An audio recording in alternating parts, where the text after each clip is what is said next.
నాగ్పూర్ జైల్లో పోయినప్పుడు అంటే నరకానికి నకలుగా సెంట్రల్ జైలు అంటున్నారు కదా, అట్లనే అక్కడ పరిస్థితులు కూడా బాగాలే ఉన్నప్పుడు మీరు అంటే అక్కడున్న సూపరింటెండెంట్ కానీ జైలర్కి కానీ అట్లా చెప్పే ప్రయత్నాలు కానీ అవేమన్నా ఉండేనా?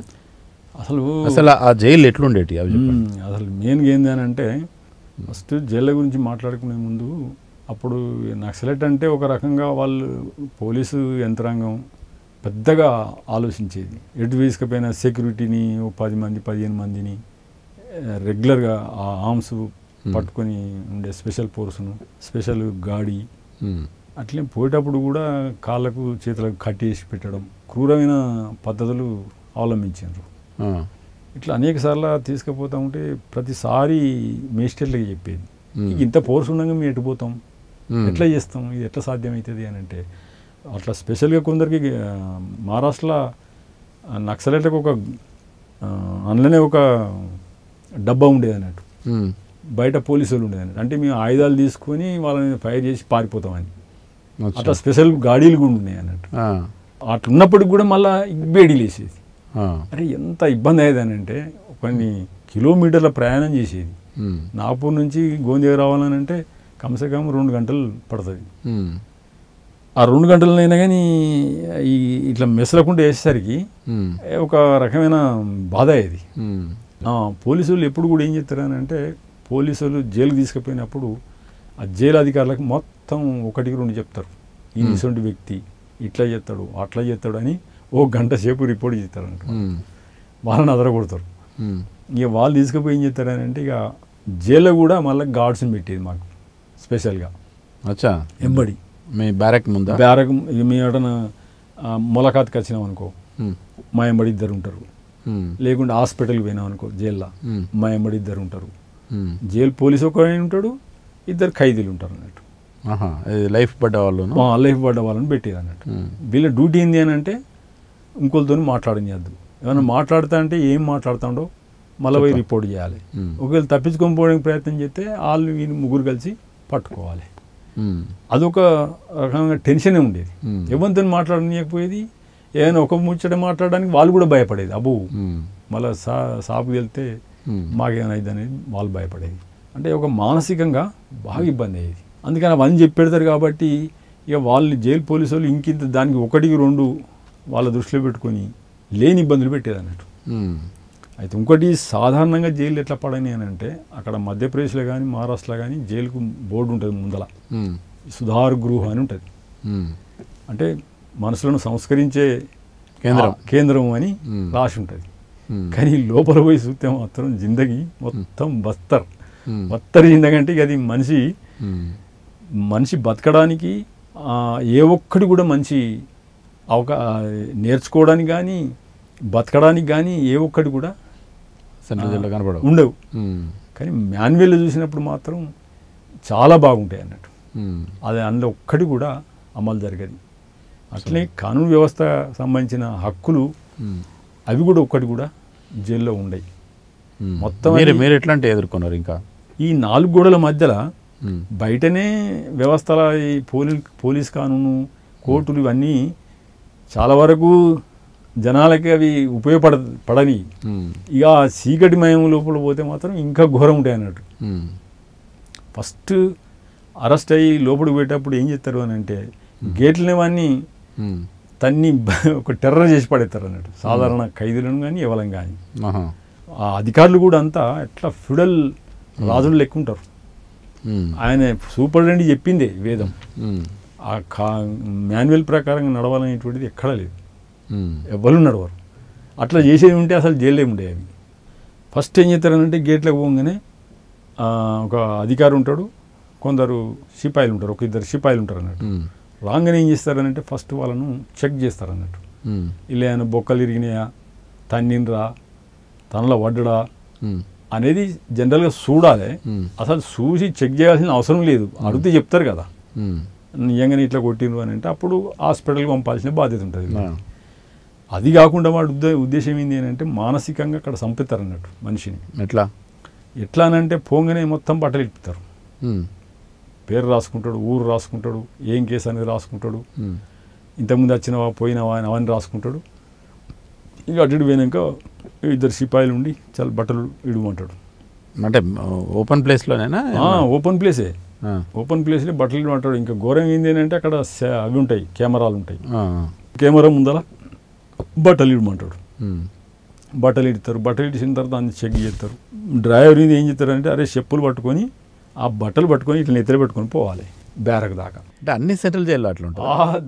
పట్ల ఎప్పుడైతే ఒక యాంగిల్ మీరు చూస్తున్నారు, సరే ఖైదీల హక్కులకు సంబంధించినది ఉండొచ్చు, కానీ చాలా వరకు సుపారీ మర్డర్స్ కానీ అంటే కిరాయి హంతకులు కానీ ఈ జైలుకి వచ్చేటప్పుడే ఏదో వెపన్ని ఏదో విధంగా దాచుకొని వచ్చి అక్కడ ఉన్న వాళ్ళను చంపేసి మళ్ళీ పోవడం అట్లాంటిది ఉండొచ్చు కదా. అందుకోసమే అసలు వాస్తవం ఏంటంటే అట్లా చేయాలంటే వాళ్ళకి అసలు ఈ గుండాస్కు ఈ గ్యాంగ్ స్టార్లకు చంపిపోవాల్సిన పని ఏం లేదు వాళ్ళకు, వాళ్ళకి అవసరమే లేదు. వాడు జైలు ఉన్నా బయట ఉన్నా వాడు అనుకునేది నడుతూనే ఉంటుంది. అలా అన్నీ నడిపిస్తారు లోపల. అది అధికారులతో మాట్లాడుకుంటారు, సెల్లతో సహా ఉంటాయి వాళ్ళ దగ్గర. మహిళలు కూడా వస్తారు వాళ్ళకు. అరే ఉన్నాయి అటువంటి, అట్లున్నాయి, జరిగినాయి, చూసినాం కళ్ళతో. పోగానే జైలుకు పోగానే వీళ్ళకి ఈ ఉండదు, ఈ టార్చరు ఈ సంస్కారం ఉండదు వాళ్ళకు. మర్యాదపూర్వకంగానే పోతారు, మర్యాదపూర్వకంగానే ఉంటారు.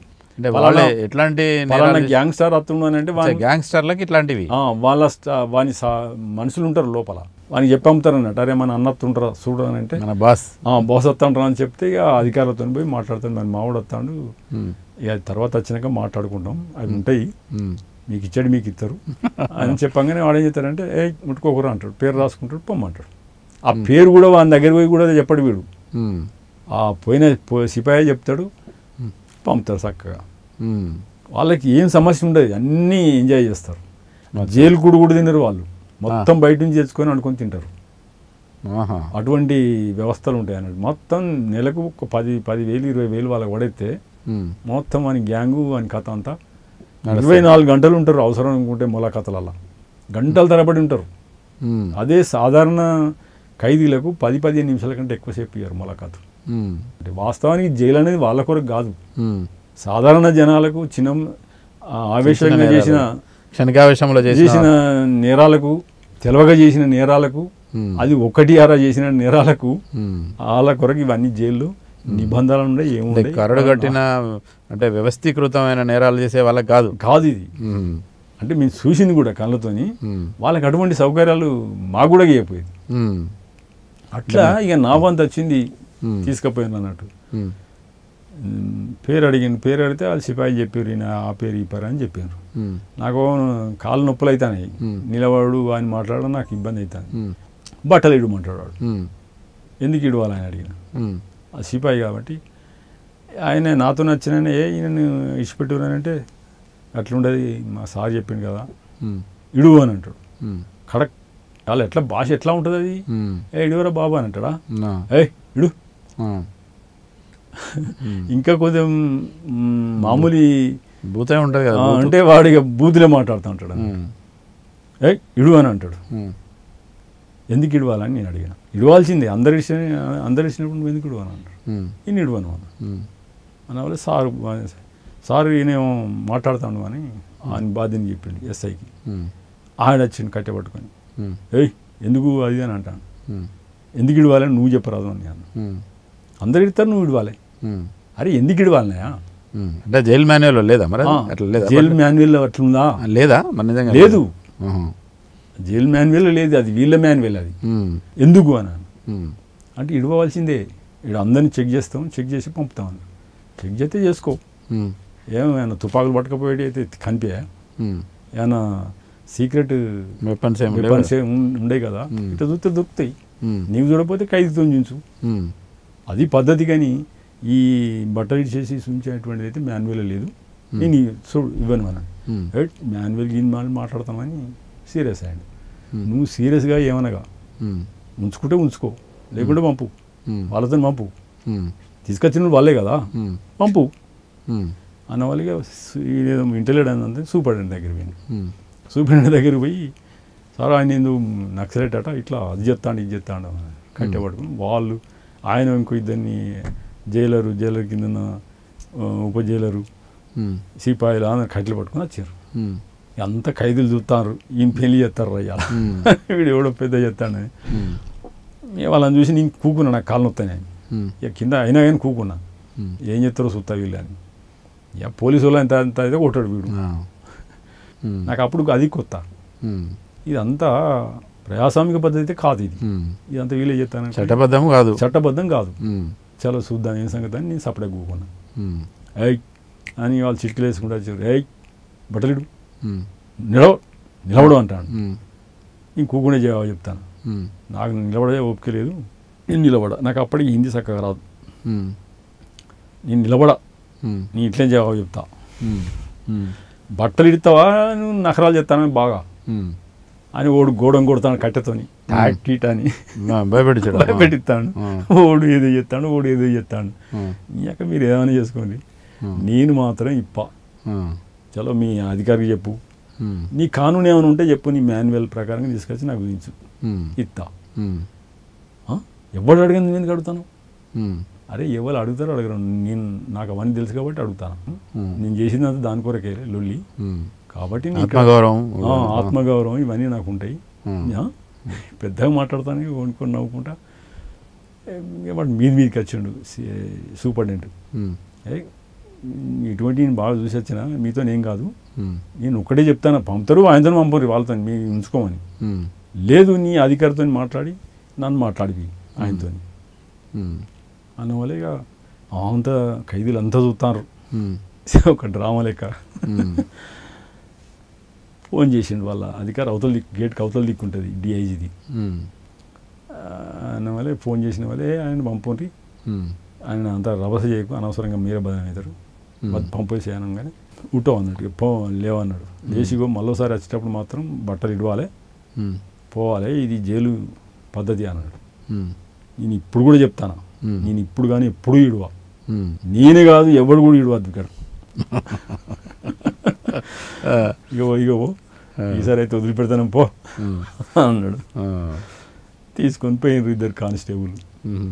ఈయన ఎక్కడికి అండా జైల్లో వారైంది అన్నారు. అండా సెల్ అంటే ఏంది?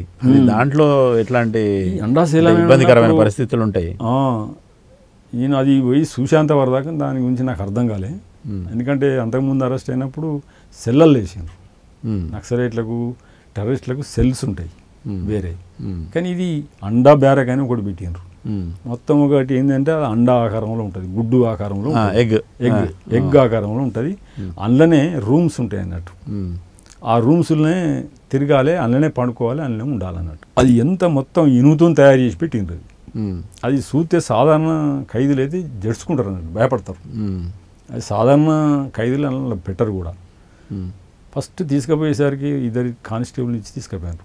వాడు ఫస్ట్ గేట్ కాడికి పోయేసరికి ఇట్లా అలా సెక్యూరిటీ అందులో ఒక మధ్యలో గ్యాప్ ఉంటుంది, మళ్ళీ అందులో ఒక సెక్యూరిటీ కొరకు ఇద్దరు కానిస్టేబుల్ ఉంటారు, ఒక హెడ్ ఉంటాడు అన్నట్టు వాళ్ళ మీద. వీళ్ళు బొంగనే తాళం తీసిండు, పలానా వచ్చిండు అని. వీళ్ళు దాన్ని సంబంధించిన వారంట్లు గీరంట్లు ఇస్తే అవన్నీ చూసుకొని తలుపు తీస్తారు అన్నట్టు. తీసుకొని పేరు గీరు రాసుకొని ఏదో ఒక నంబర్ రూమ్ ఇస్తారు అన్నట్టు. అంటే ఎన్ని ఉంటాయి అలా? దాదాపు 20-25 దాకా ఉంటాయి. వీడికి ఇట్లా అవి ఎట్లా ఉంటాయంటే అవి జైలు అన్ని ఇనుప సలాకలు, ఇనుప బెడాలు, ఇనుప తాళాలు. ఆ ఎడు చూసిన అంత ఇనువే కనిపిస్తుంది, గోడ కనిపించాయి. ఫస్ట్ వాడు ఇట్లా తీయంగానే బళ్ళు సప్పుడైంది. అరే బాపురే ఏంద్రో ఇది. మళ్ళీ 2 దాకా మళ్ళొడి తీసాడు, మళ్ళొడి తీసి మళ్ళీ సప్పుడు చేసాడు, మళ్ళీ బడళ్ళు అంటాను. మళ్ళొడి పోయింది 3, సెకండ్, థర్డ్. ఇట్లా స్ట్రైట్గా ఉండవు, స్ట్రైట్గా ఉండదు. ఇట్లా ఇది ఉంటుంది, మధ్యలో ఉంటుంది, ఇటు బ్యారక్లు ఉంటాయి. అందులో మళ్ళీ ఇటువంటి ఉంటుంది అన్నట్టు. ఫస్ట్ బ్యారక్ తీసిండు, ఆ తర్వాత సెకండ్ బ్యారక్ తీసిండు, మళ్ళీ థర్డ్ బ్యారక్ గేట్ తీసిండు, మళ్ళీ 4th రూమ్ వచ్చేసిండు అన్నట్టు. ఇన్నిసార్లు అవి తాళాలు సలాగలు సప్పుడైతా ఉంటే కొత్త బ్యారక్లల్లో అంతకుముందు ఉన్నోళ్ళే అరే ఇప్పుడు వస్తా అంటారు అనుకుంటారు అన్నట్టు. కనబెడతారా ఒకరికొకరు? కనిపించాం, ఇక లోపలి పోయేదాకా కనిపించాం. పోయి చూసేవారికి ఏంటంటే అలా కరెంటు లేదు, వెంటిలేటర్ లేవు. మరి కరెంట్ లేదు. కరెంట్ అంటే రాత్రి ఎప్పుడో అది చిన్న బుగ్గ ఎత్తారు, ఫ్యాన్ ఉంటుందా? ఫ్యాన్ లేదు, లాట్రిన్ ఉంటుంది అన్నట్టు ఒకటి. మనం పడుకుంటే ఇట్లా సరిపోయేంత పొడుగు వెడల్పు ఉంటుంది అన్నట్టు, ఇటు ఇటు అంతే. ఒక జానుడో ఎంత ఉంటుంది మనం పడుకోగా జాగ్రత్తలు గ్యాప్, ఇటుకంతే ఉంటుంది అడిగంతే ఉంటుంది అన్నట్టు. ఇక అందులో పడుకోవాలి. పక్క పొంటే ఒకటి లాట్రిన్ ఉంటుంది అన్నట్టు. ఆ లాట్రిన్ పక్క పొంటే ఒక కుండ పెడతారు, ఆ కుండలో నీళ్లు యూజ్ చేయాలి. ఇక పొద్దున్న దాకా ఏం చేయాలని అంటే వాళ్ళు ఏం చేస్తారంటే ఫస్ట్ వచ్చినటువంటి వాళ్ళను ఒక 3 నెలలు 4 నెలల దాకా తాళం తీయరు, అల్లే ఉండాలి. అల్లే ఉండాలి. పొద్దున ఒకసారి తీస్తారు అన్నట్టు. తీసినప్పుడు బయట మొహం కడుక్కోవడానికి అట్లా 10 నిమిషాలు అటు ఇటు తిరిగిన తర్వాత మళ్ళీ తీసి లోపలేస్తారు. అట్లా ఒక 3-4 నెలలు ఉంచుతారు అన్నట్టు. ఇక అడగకపోతే వాడు 6 నెలలు 7 నెలల దాకా కూడా అట్లే ఉంచుతారు. అది ఎట్లా ఉంటుందంటే 24 గంటల పడి సావాలి. ఇటు గాలి ఉండదు. దోమలు అయితే భయంకరమైన దోమలు పడతాయి, గుయ్యి గుయ్యని సప్పుడైతా ఉంటుంది. నిద్ర పడుతుందా మరి? ఇక రాత్రిపూట ఇవి చంపుతూ ఉంటాయి అవి. మళ్ళా బెడ్షీట్స్ ఎట్లా ఉంటాయని అంటే అవి కూడా గంతే, మనిషి సరిపోయేంత. నువ్వు ఇటు మలుచుకొని పన్నావు అనుకో, ఇట్లా వెనక నుంచి మళ్ళీ చూస్తాయి అవి. అంటే మొత్తం సరిపోయేది ఉండదు. అసలు మాన్యువల్ ఎంత బాగున్నది అంటే చదివినాం మేము కూడా, బయట నుంచి ఒకటి కొనుక్కొచ్చుకొని చదివినాము. అవి అందులో ఒక్కడు కూడా పాటించడు. అంటే జైల్లో ఉండే జైలు మాన్యువల్ అదేంటా? చదివాను. మాన్యువల్ రానిస్తారా లోపలికి? రానియరు. మెజిస్ట్రేట్తోని మాట్లాడి, సార్ ఇట్లా మమ్మల్ని చదవనిత్తలేరు, మాకు మాన్యువల్ కావాలి, జైలు మాన్యువల్ ఇవ్వాలని అంటే 2-3 సార్లు రాసి పంపండి ఈయన ఇవ్వాలి అని. ఇయ్యడు. 3వసారికి మళ్ళీ ఒక పిటిషన్ వేసి నేను ప్రైవేట్ కొనుక్కొచ్చుకుంటా, నాకు అనుమతి ఇవ్వాలని అంటే రాసిన అనుమతి ఇచ్చాను. అండాసెల్ ఎంతకాలం ఉన్నారు? నేను మొత్తం 3 సంవత్సరాలు ఉన్నాడా. అంటే మీరు ఎప్పుడైనా ఏంది ఇదంతా, నాకు ఈ కష్టం ఏంది, అనవసరంగా ఈ మావోయిస్టులకు వచ్చిన సప్పుడు లేక ఊర్లో ఉండి వ్యవసాయం చేసుకుంటానో ఇంకేదో చేసుకుంటానో, లేదంటే ఇంకా చదువుకొని ఇంకేదైనా ఒకరు చేసుకుంటే బాగుండేదని అనిపిస్తుంది ఎప్పుడైనా మీకు? అయితే ఒకటి ఫస్ట్ నేను అరెస్ట్ అయినప్పుడే నేను నా లైఫ్ ఖతం అయిపోయింది అనుకున్నాను. ఫస్ట్ పార్టీలోకి వచ్చేటప్పుడే ఎప్పుడు ఏదో ఒకటి అవుతుంది, ఉండొచ్చు, పోవచ్చు, చావచ్చు, దానికి ప్రిపేర్ అయి ఉన్నాం కాబట్టి నేను అరెస్ట్ అయినప్పుడే అనుకున్నా ఇక అయిపోయింది నా లైఫ్, ఇక్కడికి క్లోజ్ అనుకున్నా. కానీ బతికి వచ్చిన, ఇదేం గొప్పది అనుకున్నా నేను. బతికున్నాక మరి మాకు ఒక ఆశయం అంటున్నది కదా, ఒక లక్ష్యం కొరకు పనిచేసేటువంటి వాళ్ళం. పార్టీ కూడా అప్పుడప్పుడు ఈ జైళ్ళ గురించి, అరెస్ట్ అయిన వాళ్ళ గురించి ఈ స్టేట్మెంట్లు ఇవన్నీ, చచ్చిపోయిన జైలు నుంచి కూడా బయట గేట్ తీసుకుపోయి చంపినప్పుడు ఇటువంటి వాటి మీద కూడా అనేక సార్లు ఎడ్యుకేషన్ జరుగుతుంది. నేను సిఓ ఉన్నప్పటి నుంచిగా వినుకుంటూనే ఉన్నా. ఇప్పుడు మీరు అన్నట్టుగా కరెక్ట్గా వాస్తవం కూడా ఏంటంటే ఆ జైల్లో అదొక జైలు. అది జైలు అంటే ఇంకా జైలు అంటే మెయిన్ జైలు అయితే కనీసం అటు ఇటు తిరగచ్చు, కొంతమంది కనిపిస్తారు, ఖైదీలు కనిపిస్తారు, అప్పుడప్పుడు బయట నుంచి జనాలు వస్తారు. ఇప్పుడు రాఖీ పౌర్ణమి అనుకో, రాఖీలు కట్టడానికి వస్తారు, బయట నుంచి వచ్చి కూడా కలుస్తారు. వాళ్ళకి ఏమి ఎడ్యుకేషన్ ఇస్తారంటే వచ్చేటప్పుడు మీరు వాళ్ళను మార్చే ప్రయత్నం చేయాలి, ఇట్లా అని వాళ్ళకి చెప్పి పంపుతారు అన్నట్టు. మీరు సత్ప్రవర్తన కలిగి ఉండాలి, మీరు మీ ఆలోచనను మార్చుకోవాలి అని ఇవన్నీ చెప్తూ ఉంటారు అన్నట్టు. వచ్చి కట్టి ఒక ఆప్యాయతగా చేస్తూ ఉంటారు అన్నట్టు. అంటే వీళ్ళకి ఎవరు రారు, ఆడబిడ్డలుగా మేము కడతాం అనేటువంటి భావన కల్పించడానికి వస్తారు. ఇటువంటి ఎన్జిఓస్ కూడా వచ్చి సహాయం చేసి వాళ్ళు ఏం చేస్తారంటే 1 గంట సేపు భాషను ఇస్తూ ఉంటారు అన్నట్టు, ఉపన్యాసం ఇస్తారు అన్నట్టు. ఇట్లా మీరు సత్ప్రవర్తన కలగాలి, మీరే పెద్ద నేరాలు చేసినట్టుగా, అసలు నేరాలు చేసిన గురించి వాడిని ఒక మాట మాట్లాడరు. వీడేదో చిన్న పొరపాటు చేసినందుకు వీడు సచ్చుకుంటూ వినాలి అంతే తప్ప ప్రశ్నించరాదు అన్నట్టు. వాళ్ళు మా దగ్గరికి వచ్చి మాట్లాడరు, జనరల్ ఖైదీల దగ్గర చెప్తూ ఉంటారు, నడుతుంది అది. అయితే అండాసెల్ ఇది అట్లా అనుకున్నారా ఎప్పుడన్నా? అట్లా బయటి జనాలు కూడా మాకు కనిపించారు, బయట నుంచి వచ్చే మహిళలు కూడా మాకు అది కూడా కట్టనీయ. అంత కష్టం ఉంటుంది, అంతా ఎట్లా ఉంటుంది అని అంటే అది ఒక సీకటిమయంగా ఉంటుంది. కాబట్టి మాకు ఒక లక్ష్యం ఉన్నది, బతికినా ఒకటి, బతికినా కానీ నువ్వు బయట ఉన్నా ఎక్కడున్నా నీ రాజకీయాలను నిలబెట్టాలనేటువంటిది మాకున్న ఎడ్యుకేషన్. మా లక్ష్యం లోపల అది కూడా ఒకటి ఉన్నది కాబట్టి చలో ఎన్ని రోజులైనా మంచిదే, నాకు ఎట్లాగో లైఫ్ పడుతుంది, లేకుంటే ఇంకేమవుతుందో తెలియదు. ఎందుకంటే ఒకసారి తీసుకుపోయేటప్పుడు అధికారులు కూడా చంపడానికి ప్రయత్నం చేశారు. అదొక ఘటన జరిగింది. ఇటువంటిది కావచ్చు అనేది ముందే మాకు ఒక అవగాహన ఉన్నది కాబట్టి జైలు అంటే అది ఒక రకంగా ఏంటంటే మామూలు జీవితం లోపల అయిపోయింది. ఇంకొకటి ఏంటంటే నేను ఈయన నెల్సన్ మండేలా లైఫ్ చదివిన. ఆయన 29 సంవత్సరాలు ఉన్నాడు జైల్లో. 29 సంవత్సరాలు జైల్లో ఉండి, ఇటువంటి కఠినమైన జైల్లో ఉండి మళ్ళీ ప్రెసిడెంట్ అయ్యింది దేశానికి. అట్లే అంతకంటే ఇంకొకటి నేను చూసింది ఏంటంటే మావోయిస్టు పార్టీల పేరు, మావోయిస్టు పార్టీ నాయకుడు గొంజాలో అని, ఆయనని ఇంకా 29 కాదు దాదాపు మొన్న 30 సంవత్సరాలు 40 సంవత్సరాలకు జైలునే చనిపోయాడు. ఆయనకు బిల్కుల్ ఇంకా మొత్తం ఒక సీసా లాంటి జైల్లో పెట్టి ఒక సముద్రంలో పడి ఆయన కొరకు జైలు కట్టి ఆయనకు బయట ప్రపంచం ఎవ్వడు కూడా కానీ పేరు లాటిన్ అమెరికా దేశాలు. అప్పటికి ఆయన గురించి చదివిన నేను, అబ్బా ఇంత ఘోరంగా ఉంటుంది విప్లవకారుల లైఫ్ అనేది, ఇన్స్పిరేషన్. అట్లే మావో భార్య కూడా 20 ఏళ్ళు జైల్లో ఉన్నది. ఆమె కూడా ఒక మహిళ, సెంట్రల్ కమిటీ మెంబర్ ఆమె. అంటే విప్లవకారుల లైఫ్లు ఇట్లా ఉంటానేటువంటిది. ఈయన నెల్సన్ మండేలా ఆయన జాతి పోరాట యోధుడు, ఒక రకంగా పొలిటికల్ నాయకుడు ఆయన. అంటే ఇవి మామూలే. అట్లే రాజీవ్ గాంధీ హత్య కేసులో వాళ్ళు కూడా లైఫ్లు పడ్డాయి. ఇవన్నీ సహజంగా చదివి అర్థం చేసుకున్నటువంటి వాళ్ళం కాబట్టి ఇక అవి ఎట్లా ఉంటుంది అంటే రోజు కార్యక్రమం లోపల ఇంటికి అన్నట్టో లేకుంటే ఉద్యమంలో ఉన్నట్టుగానే మాకు అనిపించేది.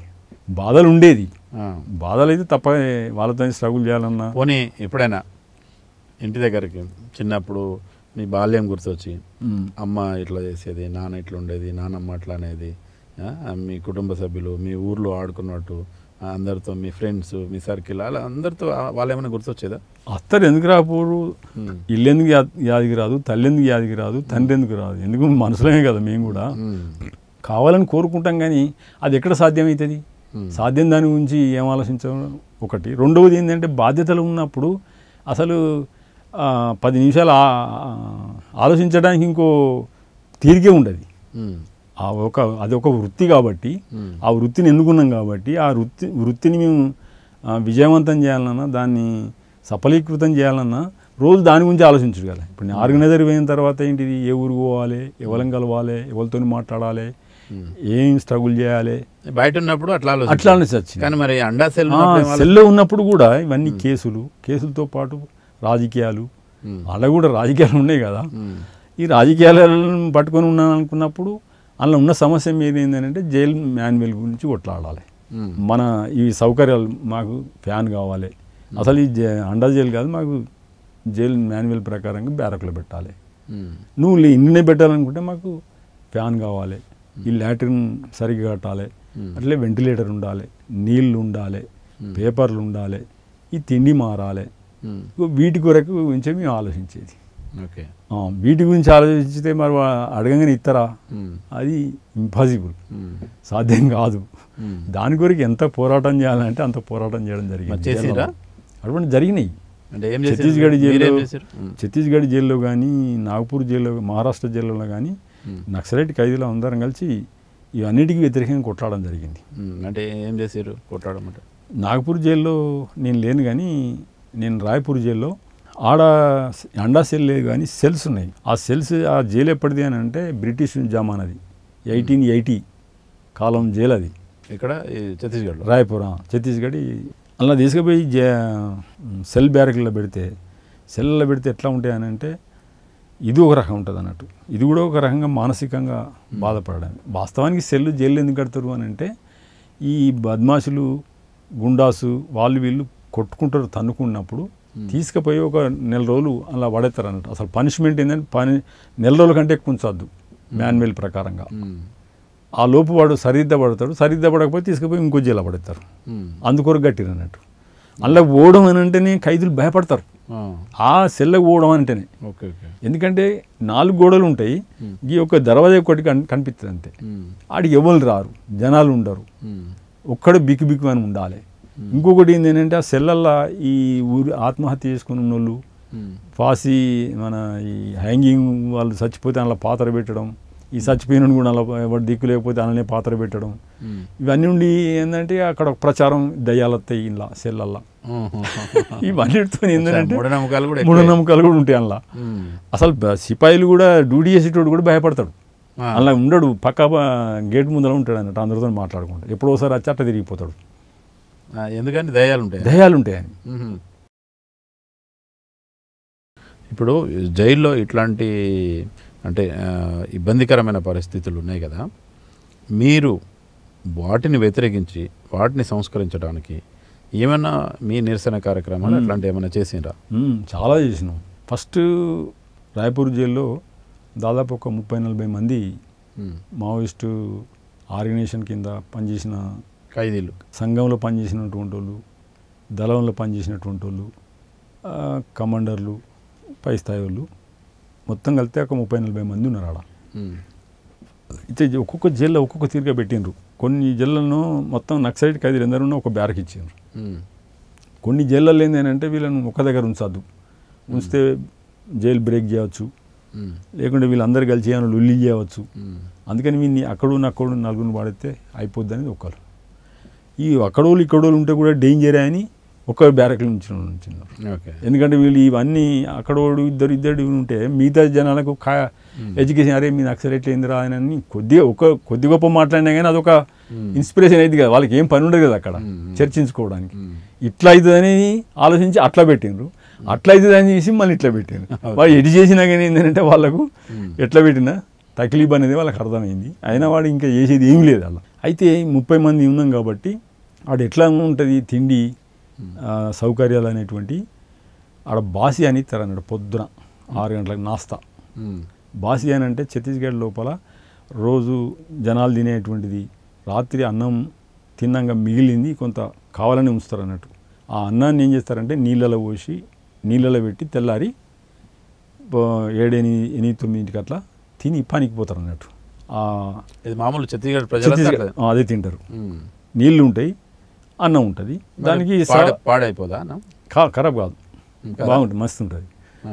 దానికి పక్క ఉంటే ఇంత మామిడికాయ చట్నీ, ఇంత ఆకుకూర ఏదో పెట్టుకుంటారు, అది నాకుంటా ఇది జురుతూ ఉంటారు అన్నట్టు. అట్లా 9 అట్లా జుర్రి తిని పనులకు పోతారు అన్నట్టు. అదే బాసిని జైల్లో పెట్టినారు పొద్దున. అదో సలిది ఉంటుంది, వీళ్ళు ఉడకబెట్టి తీసుకొచ్చి ఇస్తారు అన్నట్టు. తేడా అంతే ఉంటుంది. అయితే ఇంకా చట్నీలు ఏముండవు, ఉడితే తినాలి, తాగాలి. అదే అంటే అన్నంలో నీళ్ళు పోసి తీసుకొచ్చారు అన్నట్టు, వేడి చేసి పట్టుకొస్తారు. ఛాయ్ ఇస్తారు అంటే ఉడితే నీళ్ళు. వాస్తవానికి ఛాయ్ కొరకు అవన్నీ లెక్కలు ఉంటాయి అన్నట్టు. ఆ లెక్కల ప్రకారం అయితే ఛాయ్ మస్తు ఉండాలి, ఉండదు. అవన్నీ ఏం చేస్తారంటే పాలు అధికారులు తీసుకుపోతారు. అది ఛాయ్, అటువంటి ఛాయ్, ఈ నాస్తా. అట్లనే పడుకోవడానికి అంత ఎట్లుంటుంది అంటే గుంటలు ఉంటుంది అన్నట్టు. మట్టి రకంగానే ఒక రకంగా, ఎందుకంటే బ్రిటిషుడు కట్టింది, అది అన్నీ ఎగిరిపోయినాయి, సిమెంట్ అది సున్నంతో చేసింది. అట్లా మీద చూస్తే అన్ని పెంకలు, బెంగళూరు గూన అవన్నీ పొక్కలు పడ్డాయి. వాన పడ్డదని అంటే నీళ్ళు పడుతూ ఉంటాయి అన్నట్టు. రాత్రి మనం వచ్చి పడుకుంటాం పేసికి వచ్చి, లేకుంటే రాత్రి పడినాక 12-1 వాన వచ్చిందనుకో మొత్తం బిత్తర దర్శనంత వరకు దాకా మనకు తెలివి రాదు. అటువంటి అప్పుడు మరి మేము ఏం చేసి మా పని ఏంటిది, ఫస్ట్ మేము ఏం చేసినామంటే కోర్టు, మేము ఉన్నది ఏంటిది న్యాయ విచారణ, అది ఖైదీ అని అంటారు, అంటే విచారణలో ఉన్నటువంటి ఖైదీ. మేము ఎప్పుడు కూడా ఏంటంటే జైలుని ఆయన వాళ్ళు లేము, వీళ్ళు ఎప్పుడు కోర్టు వాళ్ళ ఆధీనంలో ఉంటారు. కాబట్టి ఏం చేసిందంటే మేము ఫస్ట్ మేజిస్ట్రేట్కి తెలియజేసినాం, ఇది జైలు అనబడదు, జైలు మాన్యువల్ ప్రకారంగా ఇందులో ఒక్కటి కూడా లేదు, మాకు అవన్నీ కల్పించాలి, ఇది మీ అండ్ వల్ల మేము ఉన్నాం కాబట్టి మీ న్యాయాధిపతిగా మీరు మాకు ఇవన్నీ సమకూర్చాలని చెప్పినాం. చెప్పుకోవాలి అక్కడనే ఫస్ట్ స్టార్ట్ చేయడం. ఆయన ఏం చేస్తారు, రాసి పంపుతారు, ఇవన్నీ వాళ్ళకి కలిపేయాలంటాడు. కాగితం తీసుకుంటారు వీళ్ళు, వీడు చేయడు. వీడు 2-3 రోజులకు మళ్ళీ కాగితం జవాబు కావాలంటాడు. మళ్ళీసారి పోతే సార్ ఏమైంది మాకు ఇప్పటికి రాలేదంటే, అరే రాసి పంపినాయి కదా, జవాబు రాలేదు వస్తుంది అని అంటాడు. అది మళ్ళీ 2సారికో 3సారికో జవాబు రాసి మేము అన్ని ఇస్తాను సార్ అంటే రాసి పంపుతాడు. మళ్ళీ పోయి మేము అడుగుతాం, అరే ఇవన్నీ ఇస్తాన్నాడు కదా నా ఎందుకు అడుగుతాను అని అంటాడు. లాజిక్గానే అడుగుతాడు, ఆయనకు కూడా తెలుసు వీళ్ళు ఇయ్యరు అని. ఈ అడేకాడ అడుగుతుంది. అట్లనే బయట నుంచి అప్పుడప్పుడు ఈ మానవ హక్కుల వాళ్ళు కూడా వచ్చి జైలును అది చేస్తారు అన్నట్టు, వాళ్ళకి చెప్తాం అన్నట్టు. అసలు మానవ హక్కులను వచ్చినోనికి ఎవ్వరు కూడా చెప్పరు. వాడు అత్తాను అని అంటే ఏం చెప్తారంటే బేరగ తిరిగి ఎవ్వడు చెప్పద్దు బిడ్డ అంటాడు, అన్నీ మంచిగున్నాయని చెప్పాలంటారు. ఎక్కడ పోయినా కానీ ఓ మస్తున్నాయి సార్ అని అంటారు. ఖైదీలకు కూడా తెలుసు వీళ్ళు కూడా దొంగలే అని. అందుకని ఏం చెప్తే ఏం లేదు అనేటువంటిది వాళ్ళకి తెలుసు. సరే వాడు దొంగ అయినా లంగ అయినా మనం చెప్పాలి, ఇవన్నీ చెయ్యాలి, ఇవన్నీ చేతలేరు మీరు కూడా కొట్టాలనేటువంటిది. ఒకసారి పెద్ద టీం వచ్చింది వాళ్ళది. టీం వస్తే ఆడ సభ్యులు అంత మాట్లాడలేరు కాబట్టి మేమే బాధ్యులం కాబట్టి వాళ్ళతో మాట్లాడినాం. అన్ని ఒక్కొక్క బ్యారేజ్ తీసుకుపోయి చూపించినాం.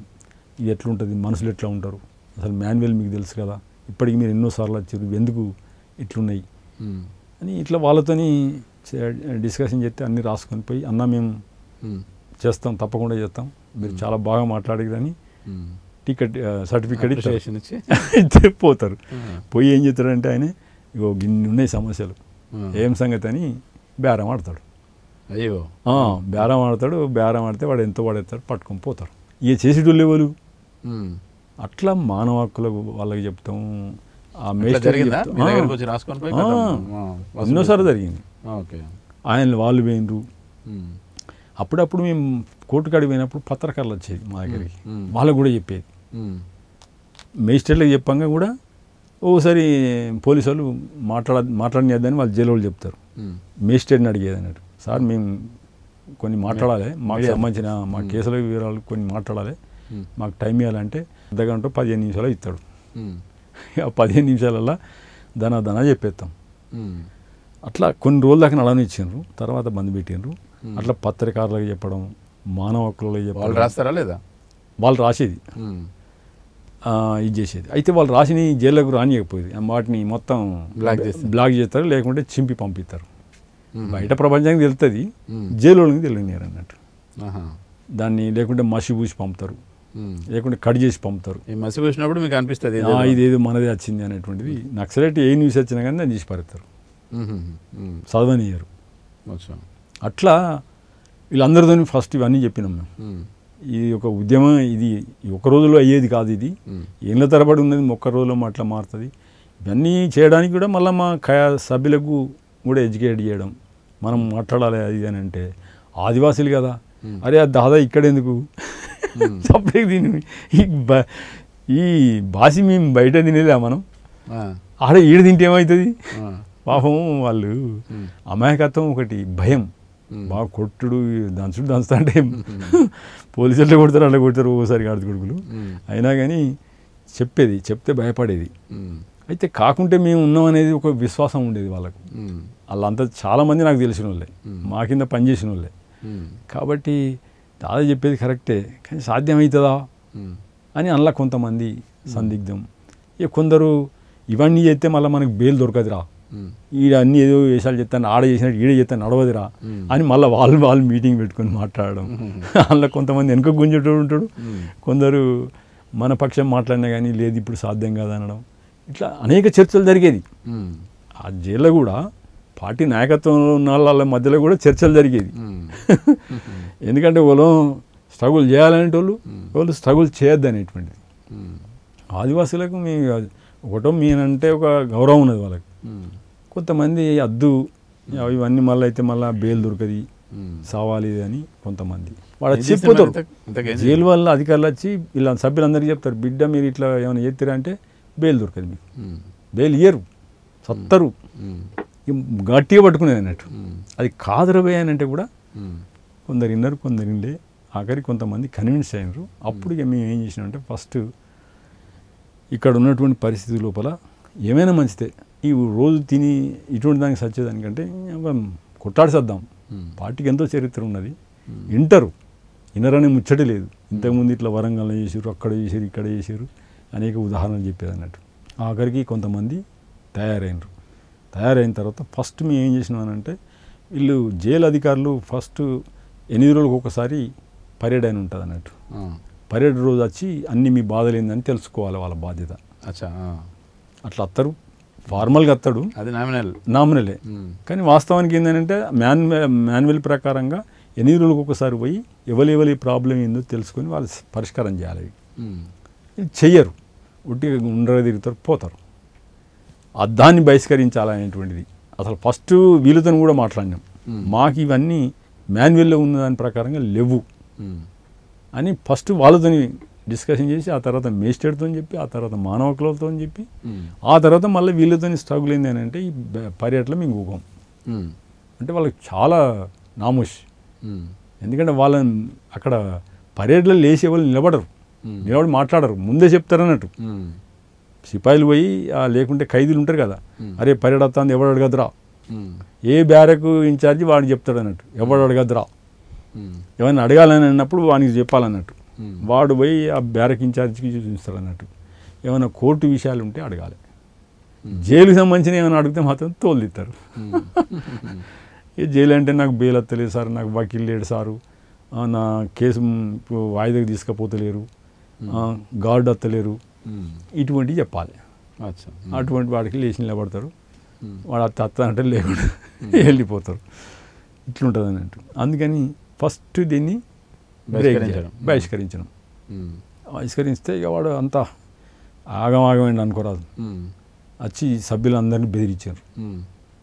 అరే ఇట్లా చేస్తారా అట్లా చేస్తారా అని బెదిరితే కొందరు కొంత సందిగ్ధంలో పడిపోయారు. మళ్ళా కూడా పెట్టి మాట్లాడడం, ఏం కాదరా ఇట్లా చేస్తారా, 4 దెబ్బలు పడితే ఏది సత్తమా, ఏం కాదు అంటే నువ్వు చెప్తానే బట్టి ఉంటాం, ఏం అంతే అని అట్లా ఒక 2-3 పర్యటనలు వ్యతిరేకించినాం. మళ్ళీ 3వసారికి 4వసారికి 1 రోజు 2 రోజులు మనం ఇట్లా నిరాహార దీక్ష కూడా పట్టాల్సి వస్తుంది, సచ్చదాకా ఉండాల్సి వస్తుంది అనేది కూడా రోజు చెప్పుకుంటూనే ఉండేది అన్నట్టు. అట్లా 1 రోజు 2 రోజులు అన్నం బంద్ పెట్టినాం. ఈ లోపు ఏమైపోయింది అని అంటే అప్పటికి ఛత్తీస్గఢ్ ఈ గవర్నమెంట్ 2వసారి ఎన్నికలు నిలబడే ఎన్నికలు వచ్చినాయి అన్నట్టు. ఆయనకు ముఖ్యమంత్రి రమణ్ మూర్తికి అర్థమైంది ఏంటంటే ఈసారి నేను గెలిచేటట్లేదు, నక్సలైట్లతోని రాజశేఖర రెడ్డి అట్లా మనం మాట్లాడితే కొంత నక్సలైట్ల నుంచి మనకు సానుభూతి వస్తే మళ్ళీ గెలవచ్చు అనేటువంటిది ఆయనకు ఒక ఆలోచన వచ్చింది. ఈ లోపు వీళ్ళు కూడా ఇంటెలిజెన్స్ వాళ్ళకు రిపోర్ట్ ఇస్తారు, వీళ్ళు ఇట్లా లోపల ఈయన పలానా ఆయన వీళ్ళంతా కలిసి లొల్లి చేస్తాననేది ఇంటెలిజెన్స్కి ఇస్తారు. ఇంటెలిజెన్స్ వాళ్ళకు ఫార్వర్డ్ చేస్తూ ఉంటారు.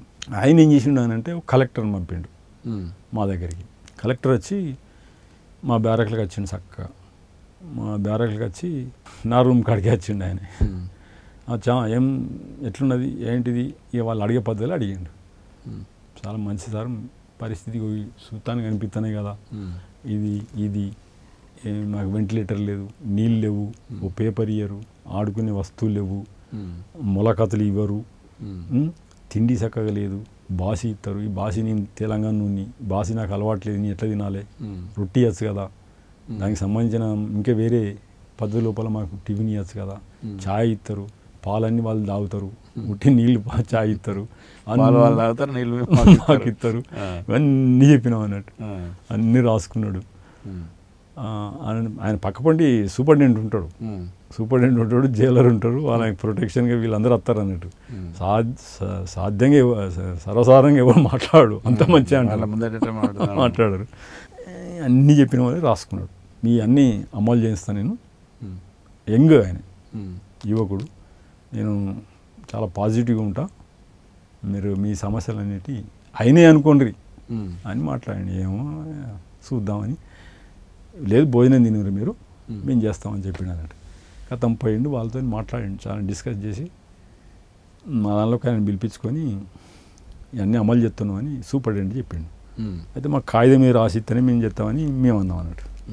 ఆ తర్వాత మీరు మోసం చేయొద్దని ఉన్నది. అయితే మా పోయినోడు ఏం చేసిండనంటే అవన్నీ ఎందుకు అని మాట్లాడండి. అట్లా వద్దు అని అంటే మళ్ళా వాళ్ళు వచ్చి లేదు ఇస్తాం అంటే సరే మంచిదని ఒప్పుకున్న తర్వాత 3 పేపర్లు ఇచ్చారు. ఒకటి తెలుగు పేపర్ ఉండాలి, ఒక హిందీ పేపర్ ఉండాలి, ఒక ఇంగ్లీష్ పేపర్ ఉండాలి. 3 పేపర్లు ఓకే అన్నాడు. బాసి జాగల 2 రొట్టెలు ఇస్తామన్నాడు. దానికి 100 గ్రాముల రొట్టె అది ఉంటుంది, అది రొట్టెలు ఇస్తాం. ఛాయ్ మీకు ఇన్ని పాలు వస్తాయి, ఆ పాల ప్రకారంగా ఛాయ్ ఇస్తాం. అట్లే వెంటిలేటర్ వేస్తాం, కింద బండలు అవి ఇస్తాం. ఆడుకోవడానికి క్యారమ్ బోర్డు ఇచ్చిండ్రు, 2 రింగులు ఇచ్చిండ్రు. పేపర్లు రోజు ఇచ్చి పెడితే తెలుగానే రైల్వే స్టేషన్కి వస్తుంది, ఆ నుంచి తీసుకోకపోతే మీరు ఇస్తాం, మేము వచ్చేయడం సాధ్యం కాదన్నారు. ఆయనకి ఇట్లా మాట్లాడిందంటే సరే మంచిది, ఇంకో పేపర్ హిందీ అంటే 2 హిందీ పేపర్లు, ఒక ఇంగ్లీష్ పేపర్ వచ్చింది. 2 క్యారమ్ బోర్డులు ఇచ్చిండు, 3 రింగులు ఇచ్చిండు. అన్నం సూపర్ అన్నం వచ్చింది, టిఫిన్ వచ్చింది, ఛాయ్ వచ్చింది. ఇక చూడాలి మా ఆదివాసీ మన కామ్రేడ్ మా వాళ్ళు అయ్యి అంటే చాలా ఖుషి అయిపోయింది అన్నట్టు. చాలా ఖుషి అయిపోయినాక ఒక నెల 2 నెలల్లో ఒక 10-15 రోజులు ఏమైంది అని అంటే ఆ సూపరింటెండెంట్కు వాళ్ళు అంతకుముందు ఆ జైలు పైకప్పులు అన్నీ కూడా ఇప్పి వాటిని కూడా బాగు చేయాలని దానికో 15 లక్షల రూపాయలు మంజూరు చేశారు.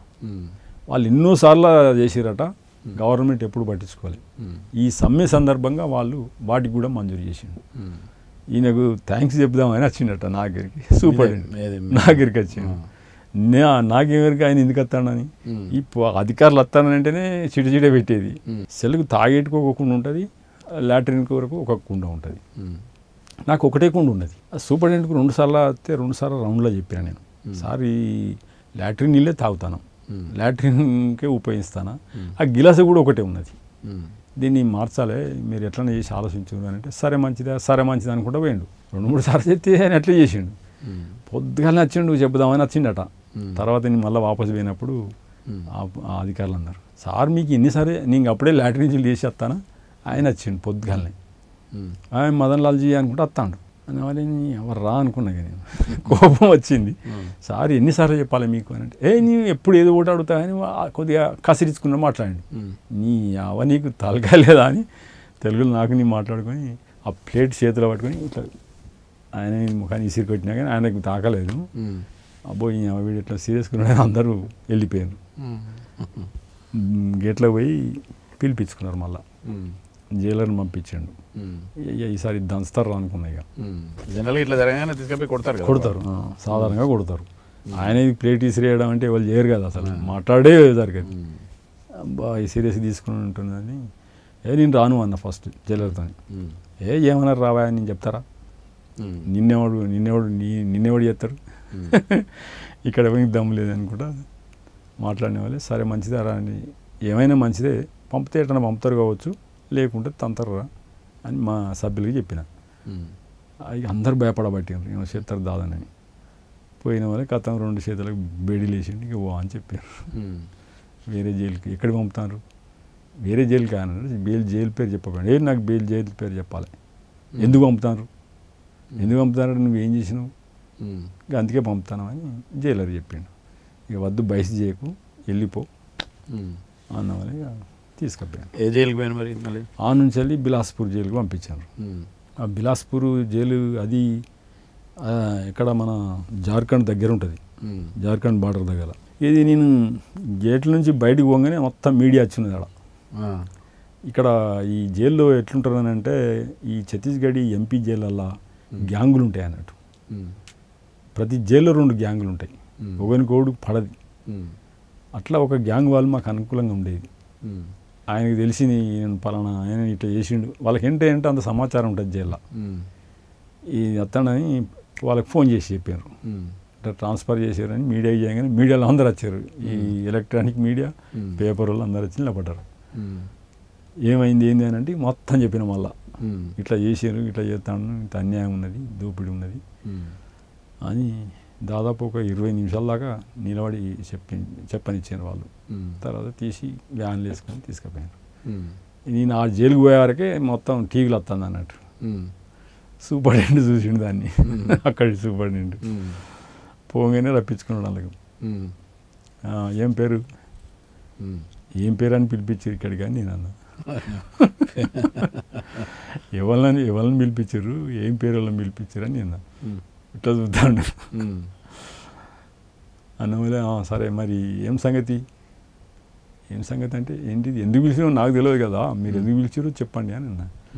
లేదు మదన్ లాల్ అని కొద్దిగా ప్రోగ్రెస్ దళితుడు, లేదు మదన్ లాల్జీ నేను చూసిన అంతా, మరి ఈడ గదే బహిరంగ హంగామా చేస్తావా సప్పుడేకుంటావా, నేను వేరే కాడికి పంపాలనా అన్నాడు. నేను వచ్చిందే ఇప్పుడు హంగామా చేసింది ఎక్కడ, నేను ఆడ చేయలేదు ఈడ కూడా చేయా, మీరు మంచుకుంటే నేను మంచుకుంటా అని నేను మాట్లాడినా. మేము అక్కడ ఆడ ఏం చేసినారో ఏం పోయిందో నాకు తెలియదు. టీవీలో చూసినా నేను ఇంటర్వ్యూ ఇచ్చినావు, ట్రాన్స్ఫర్ చేసి పంపుతున్నాం అనేది ఒకటి చెప్పిండు మా వాళ్ళు, అంతే తప్ప ఇక చెప్పవచ్చు అది కూడా. కానీ నువ్వు ఇక్కడ మంచుకుండు, మేము మంచుకుంటాం అన్నారు. మంచిగానే ఉంటా, అప్పటికి మాకు ఎవరు లేరు మా వాళ్ళు ఆడ.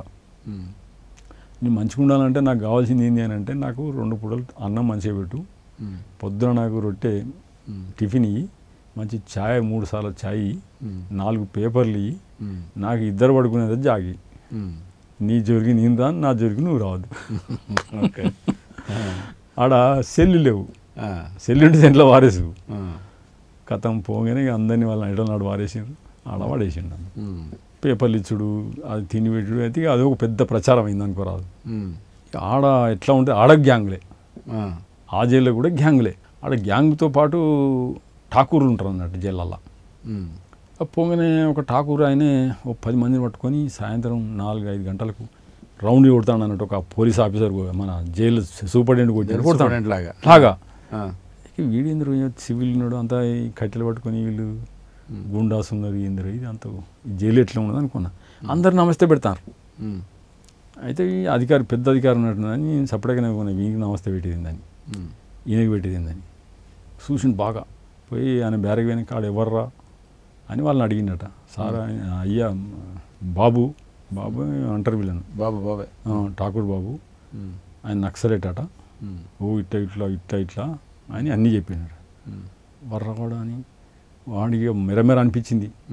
వాడేం చేసిండే వాని 2 సభ్యులు ముగ్గురు సభ్యుల్ని మా బ్యారకులు తను అని చెప్పిండట. నమస్తే పెట్టినందుకే దంచుడే. పగ వానికి ఎంత కోపం వచ్చిందని అంటే, అరే గిన్ని సౌకర్యాలు వీనికి, మామూలు కాదని వీడు ఎట్టించాడు. అక్కడ పెద్ద గ్యాంగ్, మేము పెద్ద ఠాకూర్ను జైలుకు, వీడింది అని వాళ్ళకు తను అని చెప్పిండట. ఈ పండుగలప్పుడు ఈ గణపతి ఇవి పండుగలు ఉంటాయి, ఆ పండుగలప్పుడు రోజుల తరబడి పాటలు పాడుకుంటా తపలాలు కొట్టుకుంటా ఉంటారు అన్నట్టు. ఆడ ఆ పండుగ సందర్భంగా ఏం చేసిండనంటే ఇక వాళ్ళు అందరు ఒక్క దగ్గర జమ అవుతారు అన్నట్టు. ఎవడు మిగతా సందర్భంలో అక్కడెక్కడో ఉన్నాడు గీడికి వచ్చి కొట్టాలని అంటే ఆడ ఎప్పుడు సెంట్రీ వాడు ఉంటాడు అన్నట్టు, తిరుక్కుంటుంటాడు. అరే నువ్వు అక్కడికి మీరు అంటాడు, ఎప్పుడు కొడదాం ఎట్లా కొడదాం అని అనుకుంటారు ఆడ. అనుకుంటే నా పక్క పంట కూడా బెంగాలీ దాదా, వాడు కూడా గుండానే, ఆయన విన్నాడు అన్నట్టు. ఆ బెంగాల్ ఆయనకు నక్సలైట్ గురించి తెలుసు, బెంగాల్ కాబట్టి తెలుసు. అరే ఎవర్రా మీరు, ఆయన భాషలో ఏమనుకుంటానరా, ఆయనకు 2 జరిపే జాగి ఇచ్చిండు, వాళ్ళు లైట్ వేసిండు, 4 పేపర్లు ఇచ్చిండు, 2 సార్లు తిండి పెడతాడు, ఛాయ్ ఇవన్నీ ఉన్నాయి, ఏంటి ఉట్టి మామూలు మనిషి అనుకుంటున్నారా, ఏమనుకుంటాను అని భయపడ్డాగానే గజ్జు అన్నారట. వచ్చి అరే దాదా నేను దాదా అంటారా మమ్మల్ని, అది దాదా నీ గురించి గిట్లా అంటే, అరే ఎందుకన్నట్టు చేసిండు అని అంటే, నువ్వు నమస్తే పెట్టలేదట కదా. వాడు పెద్ద ఠాకూర్ వాళ్ళు, ఇది ఇట్లా ఉంటుంది, ఏం కాదు అంత ఏం కాదు సపరేట్గా మళ్ళా నమస్తే గిస్తానే అని గవానికి నువ్వు నమస్తే పెడతా నేను అని నేను అన్నా. అయిపోయింది అది. వాడు ఇంకా ఏదో చేయడానికి ప్రయత్నం చేస్తా ఉండు. ఈలోపు ఏమైంది అని అంటే, అక్కడ సిటీలో పార్టీ వాళ్ళు బట్టలు కుట్టించారు ఒక టైలర్లో, అవి ఎక్స్పోజ్ అయ్యి దొరికినాయి. దొరికితే పేపర్లో పెద్ద హెడ్డింగ్ వచ్చింది, నక్సలైట్ ఇక్కడ కూడా అడ్డ పెట్టిందని. ఇక వానికి భయం ఉచ్చుకున్నది, అబ్బో ఇక్కడ కూడా ఉన్నారు నక్సలైట్, ఠాకూర్ సావనే కొడతారు రా అనుకొని ఏం చేసిండంటే, ఇక వాని మనసులతోనే చెప్పంపిండు కాంప్రమైజ్. ఆయన పట్టుకరారా, ఆయనతో మాట్లాడాలి, మనకు అటువంటి ఉద్దేశం ఏమి లేదురా అన్నవలే నా దగ్గరికి అని 2nd మెంబర్ లాంటి వాళ్ళని పంపిండు. ఇట్లా మా ఠాకూర్ సాబు రమ్మంటాడు అని. నీ ఠాకూర్ సాబు ఎవరో నాకు తెలియదు, ఆయనకు నాకేం సంబంధం, నేను మాట్లాడేది నాకు అవసరం లేదు, రాను. ఏం లేదన్న, లేదు దాదా అట్లా చేయకని, నువ్వు ఏదన్నా నాకు ఆయనకి ఏం సంబంధం లేదు, ఆయన ముఖం నాకు తెలియదు, నా ముఖం నాకు ఎందుకే ఆయన అన్నవలే పక్క ఆ గుండా ఇంటాడు అన్ని, నాతో కన్ను గీటిండు అస్సలకే నాకు పని ఖచ్చితంగా చెప్పిన సపరేట్కి వెళ్ళిపోయాడు. అట్లా జైళ్ళల్లో ఇంకా ఎంత ఘోరాలు ఉంటాయనంటే, ఆ ఠాకూర్ గాళ్ళ కథలు చాలా భయంకరంగా ఉన్నాయి. మహిళలను రప్పించుకునేది, దాని కొరకు ఇంకో గ్యాంగ్ కూడా ఏం చేసిండంటే నాకెందుకు రాని తెలియడని వాడు పోయి లొల్లి చేసిండు సూపరింటెండెంట్ దగ్గర. వాళ్ళ మధ్య వైరుధ్యం, వాళ్ళ గొడవలు, ఆధిపత్య పోరు, అటు వాళ్ళకు వస్తున్న ఆ ఫెసిలిటీ ఉంది, నాకెందుకు లేదు. ఇటువంటి లొల్లులు ఒక రోజు ఏమైందంటే 2 రోజులు కొట్టాటైన జైల్లో, పెద్ద లొల్లేని వాళ్ళ గ్రూపుల మధ్య సినిమా స్టైల్ అనుకోరాదు. అప్పుడు నాకు అప్పటికి ఒక 1 రోజులో 2 నెలలు అయింది నేను పోయి. నాకు అన్ని ఇచ్చిండు. నేను మంచిగా డైరీ రాసుకోవడం, పేపర్లు వచ్చిన అన్ని నాకు కావాల్సిన అన్ని ఆర్థికపరమైన అటువంటి అన్ని నోట్ చేసుకోవడం, నాకు కావాల్సినవి కొన్ని రాసుకోవాలనుకున్నాను. అధ్యయనం మీద పడ్డా అని ఒక 2 డైరీలు నింపి పెట్టిన. పుస్తకాలు వచ్చినాయి. అప్పుడు పోస్ట్ ద్వారా తెప్పించుకుంటే వచ్చేది. విశాలాంధ్ర వచ్చేది, వీక్షణం వచ్చేది, ఇంకొకటి 2-3 పత్రికలు వచ్చేది. అవి అన్నీ ఒక పెద్ద అవి అయినాయి. అతను వీళ్ళు లొల్లి కాగానే బయట నుంచి ఫోర్స్ వస్తుంది. మొత్తం బ్యారక్లకే ఎవరు పోలే. రాత్రి 12 అయ్యేదాకా వాళ్ళు వీళ్ళ మీద రాళ్ళు వేసుకుంటూ, వాళ్ళ మీద వీళ్ళు ప్లేట్లు వేసుడు, ఎంత టెర్రర్ అయిపోయింది జైల్లో. సూపరింటెండెంట్ ఇదంతా ఏ ఇయర్లో జరిగింది? ఇదంతా 2007-8లో. వాళ్ళు మా కంట్రోల్ లేదని పోలీసులకు చెప్తే పోలీసు వాళ్ళు కలెక్టర్ చెప్పారు. కలెక్టర్ పోలీసు ఆఫీసర్ను ఎస్పీ వాడిద్దరు వచ్చారు. ఇక్కడ నక్సలైట్ ఉన్నాడు, మీరు ఇటువంటి దందాలు చెప్తారా అని వచ్చి మొత్తం ఇక మైక్ పెట్టి మొత్తం చుట్టూ పోలీసులను పెట్టి లోపల చూచి మైక్ పెట్టి అందరూ మర్యాదగా పోండి, మీరెవ్వరు పిచ్చి పిచ్చి చేసారైతే మాత్రం మంచుకుంటుందని చెప్పుకుంటా ఒక్కొక్క బ్యారకు తాళాలు వేసారు. వీళ్ళు వస్తానని తెలియంగానే నా పుస్తకాలు, నా డైరీలు అని తీసుకుపోయినారు. సూపరింటెండెంట్ దగ్గర పెట్టుకున్నాడు. నేను ఇయ్యను అని అంటే లేదు, సూపరింటెండెంట్ సాబ్ తెమ్మన్నాడు. మళ్ళీ అంత అయిపోయిన తర్వాత నేను ఇస్తారు, పోలీసు వాళ్ళు వస్తాను, ఆయన ఎస్పీ మంచోడు కాదు అని చెప్పిండు అన్నట్టు. తీసుకుపోయిండు. ఇస్తాడు కదా అనుకున్నా. కథం 10 రోజులకు పోయి అడిగితే అని ఆలబెట్టినాం. అది చాలా బాధ అనిపించింది. ఓ రోజు రౌండ్లు వచ్చి మదన్ లాల్జీ ఏమనుకోకు, తప్పని పరిస్థితుల్లో కూడా ఇట్లా చేయాల్సి వచ్చింది, నీ మళ్ళీ డైరీ కావాలంటే డైరీ పంపిస్తా, అవి పంపిస్తా, మళ్ళీ రాసుకో ఎట్లా వస్తుంది సార్, ఇది ఎట్లా వస్తుంది రాసుడు, అవన్నీ ఏం పని చేస్తావు కూకొని రాయి అని అంటారు. పాపం ఆయన కూడా బెదిరించిండు ఎస్పీ. ఈ ఠాకూర్ గాడు పోయి చెప్పిండు అన్నట్టు, వీళ్ళు పెరోల్ మీద పోతారు. అసలు పెరోల్ది కూడా ఒక కథ ఉన్నది జైల్లో. అసలు సాధారణ ఖైదీలకు ఎవరు పెరోల్ ఇవ్వరు, మళ్ళీ వీళ్ళకే బలిసిన వాళ్ళకే. ఈ పెరోల్ మీద పోయి చక్కగా పోయి ఆయన ప్రదీప్ గుప్తా అని ఎస్పీ ఉండే, బస్తరు ఏరియాలో పనిచేసి వచ్చిండు అన్నట్టు. పోయి చెప్పిండు ఈయనకి ఇట్లా సౌకర్యాలు ఇస్తాడు అది ఇది అని ఆయన చెప్తే ఆయన ఫోన్ చేసిండు సూపరింటెండెంట్ సాబ్. వానికి ఇట్లా అట్లా చెప్తానమాట అని ఒక రకంగా దమ్కిచ్చుకుంటా మాట్లాడినట. ఎవరిని మాట్లాడింది సార్, అట్లా ఏం లేదు, అందరు సాధారణ ఖైదీలకు ఇచ్చినట్టు ఇచ్చిన ఆయనకు, కాకపోతే 2 పేపర్లు ఇచ్చిన టైంపాస్కు, అది పెద్ద సమస్య కాదని చెప్పినట్ట. లేదు నాకు అన్నీ తెలుసు, మీ జైలు ఏం జరుగుతుందో నాకు అంతా తెలుసు, నువ్వేం చేసినా నాకు అభ్యంతరం లేదు, కానీ అటువంటి వాళ్ళకు మీరు ఇటువంటి చేయద్దు, నేను సీరియస్గా చెప్తాను మీకు అని అన్నట. అబ్బో అనుకొని భయపడి తెల్లారి పిలిపించిండు. ఇట్లా అన్నాడు, వీడు పోయి చెప్పి ఉంటాడు, వాడు చేసిండు అని అన్నాడు. మరి ఏం చెప్తారు సార్, మరి అవి బంద్ పెడతామని అంటే ఏం కావాలి అట్లే ఉంటారుగా, కాకపోతే వాళ్ళ దృష్టిలో నేను పడ్డా నీ మూలంగా అన్నట్టుగా చెప్పిండు. పాపం ఆ లొల్లి మళ్ళీ 2వ సారి అయ్యి ఆయన సస్పెండ్ అయిపోయాడు, చేసి పారేశారు. ఠాకూర్ వర్సెస్ బ్రాహ్మణ్స్, అలా బ్రాహ్మణ్స్ ఉన్నారు, ఠాకూర్ ఉన్నారు. బ్రాహ్మణ్స్ అయితే ఒక గ్రూపు, ఠాకూర్ అంతా ఒక గ్రూపు. వీళ్ళన్నీ ఏం చేస్తారంటే అందులో కూడా మామూలు వసూలు చేస్తారు, జైల్లో కూడా బయట నుంచి చేయిస్తూ ఉంటారు, మళ్ళీ జైల్లో కూడా చేస్తూ ఉంటారు. జైల్లో మామూలు ఎట్లా జైల్లో వీళ్ళు చేసే పనులు ఏంటి అని అంటే, జైల్లో ఖైదీలకు కావాల్సినటువంటి ఏంటిది అని అంటే కొందరు బీడీ అలవాటు ఉంటుంది. అక్కడ చాలా ఛత్తీస్గఢ్, ఎంపీ, మహారాష్ట్రలో గుట్కా తింటారు, గుట్కలు. ఇవి బాగా అలవాటు పడిపోయి ఆ జైల్లో పోయినాక బాగా టెన్షన్ అవుతూ ఉంటుంది మనిషికి. టెన్షన్కి ఇంకింత ఎక్కువ తినాలంటుంది అన్నట్టు, అడిక్షన్. అదితో పాటు గాంజా, దీంతో పాటు ఇంకోటి నైట్రో, ఇవి ఒక బిజినెస్ చేస్తారు అన్నట్టు వీళ్ళు. పెద్ద అమౌంట్ తీసుకొచ్చి లోపలికి తీసుకొస్తాయి వాళ్ళందరికీ. అది వాటి మీద కూడా వాళ్ళకి పైసలు ఇచ్చేస్తారు.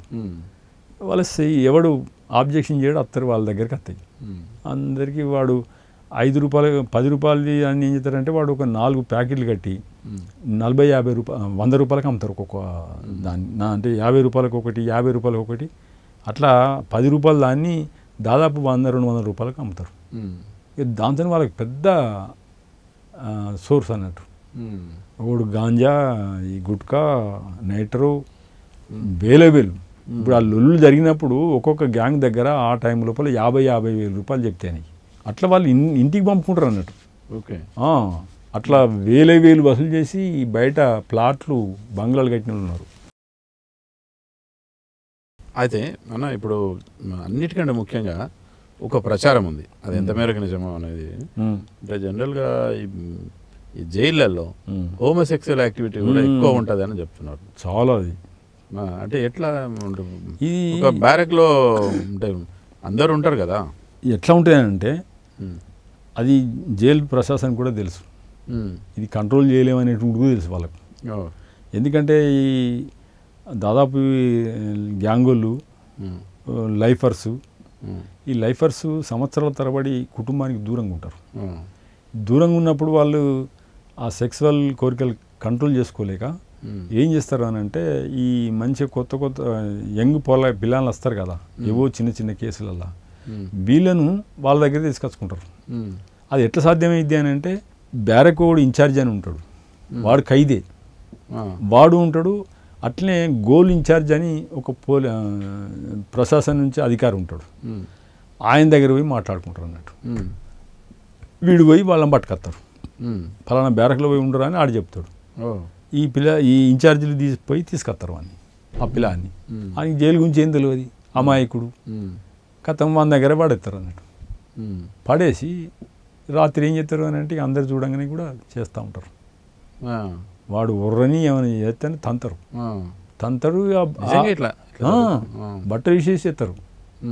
ఎడ చూసి సపరేట్గా నవ్వుకుంటారు ఖైదీలు. వీళ్ళు మళ్ళీ వాడు కూడా మహా మోరదొప్పులు ఉంటారు, దంచుడే ఏమైనా మాట్లాడితే. అది మహా భయంకరంగా అనిపిస్తుంది ఈ గుండాలయ్యి వీళ్ళ చర్యలను చూసినప్పుడు. హోమోసెక్సువల్ ఒకటే కాదు, వీళ్ళ దందాలతో పాటు మహిళలు రాలేదని, అది రానప్పుడు ఇలాంటివి కూడా జరుగుతాయి. కాబట్టి వీటికి అవకాశం కల్పిస్తారు వాళ్ళు ఒక రకంగా ఇండైరెక్ట్లా.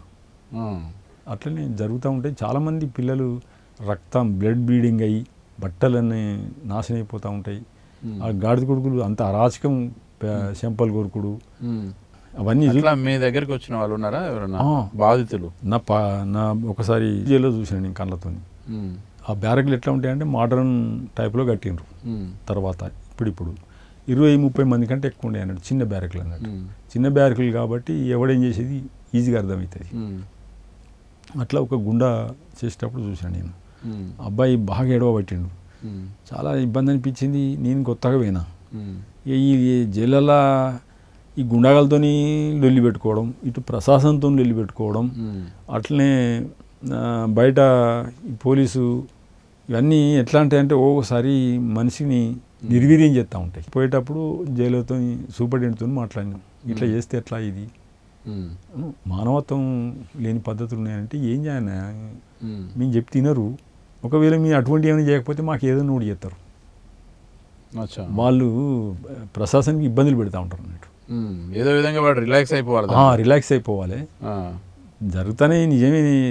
క్రిమినల్ యాక్టివిటీస్ ఉన్నోళ్ళు వాళ్ళు ఏం చేయలేము. అది నేనైతే చెప్తాను మీకు, ఆడ కూడా దుర్గులో కూడా ఇంకోళ్ళు మీకు చెప్పరు, అట్లా జరుగుతలేవు అంటారు. కానీ వాస్తవం జరుగుతాయి, అన్ని జిల్లాలో జరుగుతాయి అవి. కానీ మేము ఏం చేయలేము.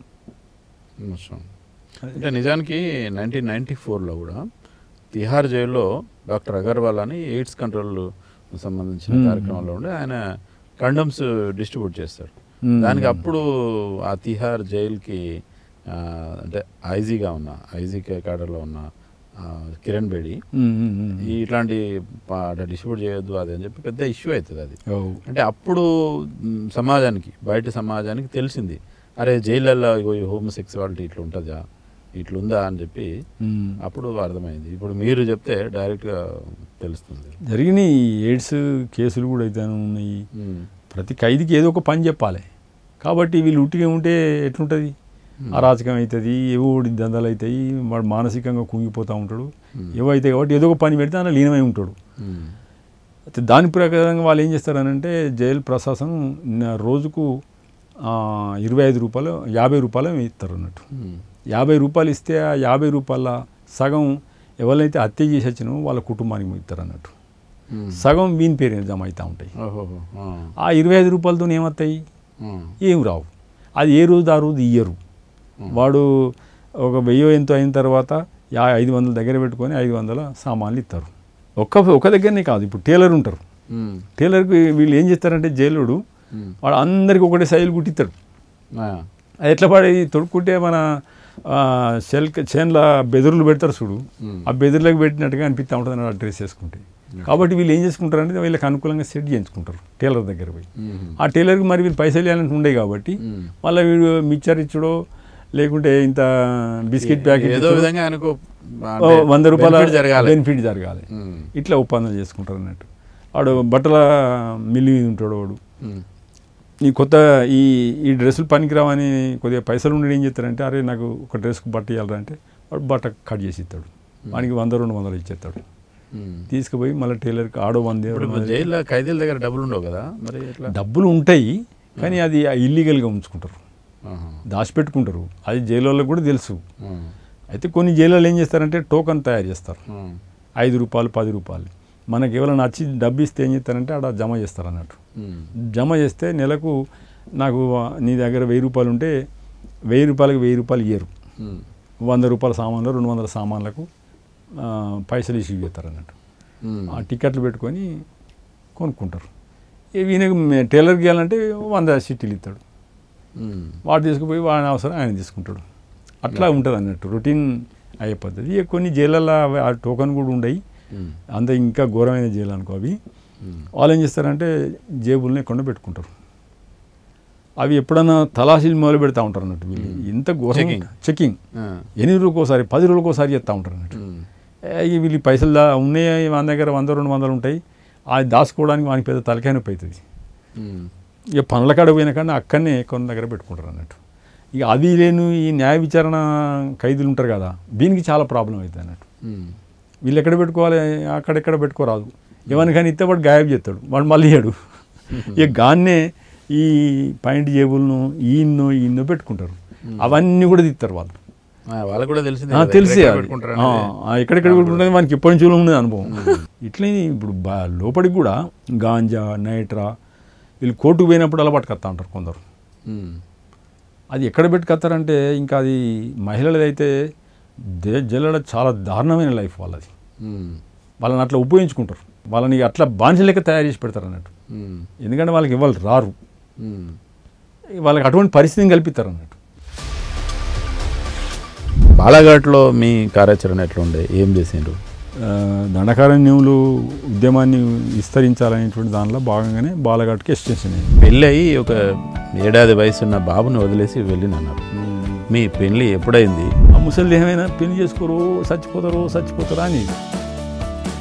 నేను చదువుకుంటున్న టైం లోపల ఒకరోజు స్కూల్కి వచ్చింది, జీవశాస్త్రం చెప్తాడు సారు, మంచి టీచర్ ఆయన అంటే భయం. సారు అనగానే వెనక మరి చూసి ఏందమ్మా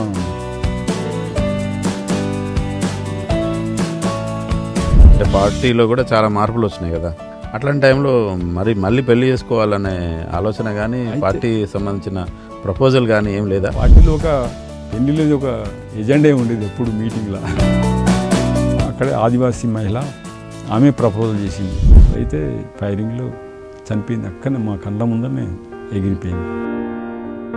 చాలా బాధ అనిపించింది. 7 కప్ స్వీట్ అనేది ఓన్లీ పెళ్ళిళ్ళకే తయారు చేస్తారా లేదా ఏ వేడుకైనా? ఏ వేడుకైనా కానీ దాన్ని ఒక ప్రత్యేకంగా